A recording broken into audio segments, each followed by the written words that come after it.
fazer live ao vivo aqui, né? Dirigindo, né? Só quando tá parado. E mesmo assim tem que, né? Pode acontecer as diretrizes, né? Tentando fazer uma live em TikTok, né? Para mostrar para vocês que o motorista aceita corridas de R$4, R$5. Pessoal, falei isso de manhã, né? Na live. Quem garante para você que realmente o motorista ele aceitou essa corrida? Eu mesmo aqui, eu não acredito muito não.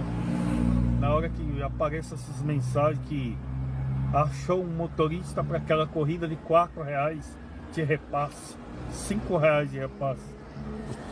Eu não acredito que tem motorista que faz esse tipo de corrida.